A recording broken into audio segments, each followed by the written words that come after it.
Alan was now 20 years old. The harsh years of labor in the mine, the hunger, the loneliness, and the cold lack of care of humanity had taught him harsh lessons, but deep within him, a tender heart was still alive.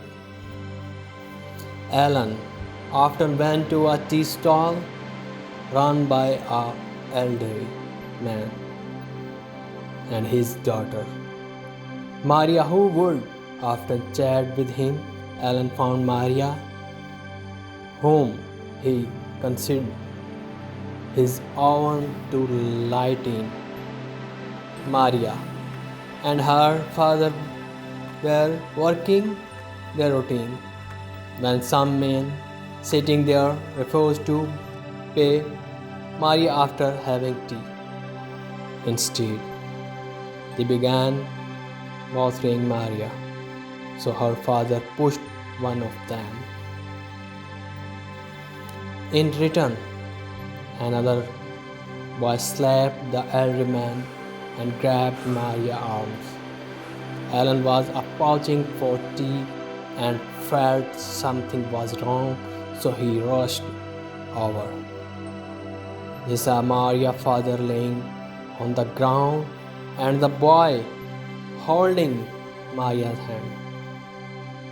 Alan loudly told the onlookers, "If you all cannot help here, then don't watch the show and get out of here."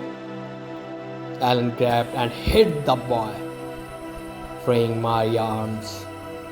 Just then, the people standing nearby joined Alan, and they chased away the bothersome man. Alan helped the father get up and comforted Maria. Then he went back to work. The next day, Alan came back during his break, but the stall was closed and he went back. This happened for 3 days.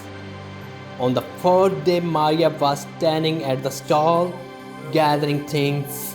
Alan came and asked, "What's wrong? Where were you all these days?" Maria replied, "I came too. I waited for you, but you did not come. My father died. I was worried about him. I'm closing the stall and I want to spend the rest of my life with you." Alan fell silent. Maria said, "I cannot find anyone like you, and I need you too." They got married, and Alan started living with Maria in her rented place. It was a one-room apartment. Alan was giving Maria everything. One day, Alan came home during his break, but Maria was not there. Alan went back but did not tell Maria. A few days passed, and again Alan came home during his break, but Maria was not there. Now Alan was filled with the strange feeling and began to think. 7 months had passed since Alan and Maria got married. He had placed blind trust in her.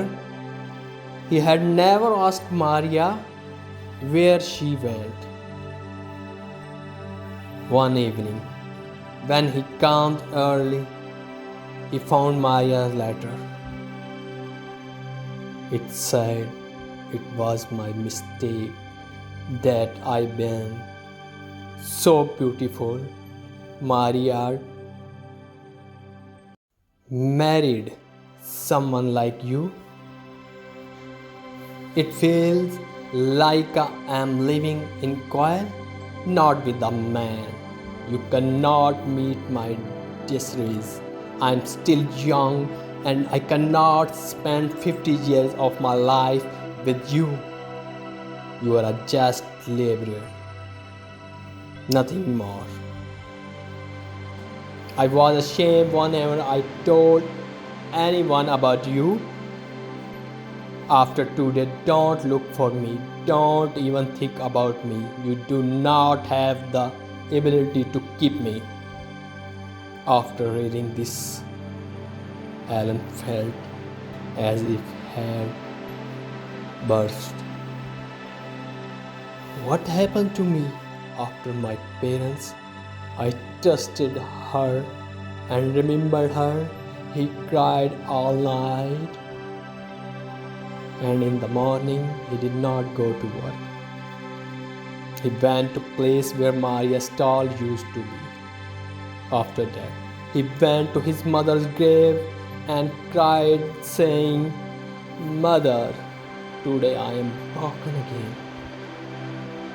I am alone again."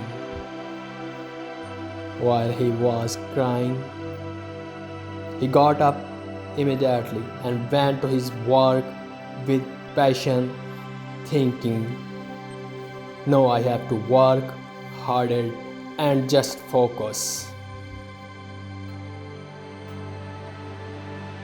Alan did not break. Instead, he became even more determined. He vowed never to let life defeat him again.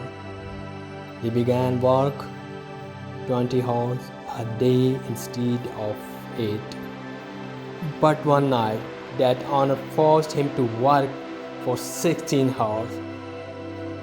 Tired, defeated, and hopeless. His body was completely broken. There was no room left in the storeroom to sleep. He chose shatters for the rest, but the filthy alley, the dangerous atmosphere, and the sound of his worn-out broken shoes made worse his misery. A group of drunk men approached and demanded money. Alan told them his life savings were only $80 and he could not give it up. They beat him badly until blood poured from his nose. Still, he refused to give them the money. He lost conscience and fell the ground. After laying there for 2 hours, a beggar approached and stole his broken shoes. The old woman did not move. She just stared at Alan's limb and his torn cloth, her grace, wearing. Who was this mysterious figure? And was she here to finally reward his strong honesty, or was this the beginning of a challenge that would test his pride more than the local mind could? Don't miss part 4 if Alan's incredible ability to love and his strength after betrayal, all the inspiring. Please like the button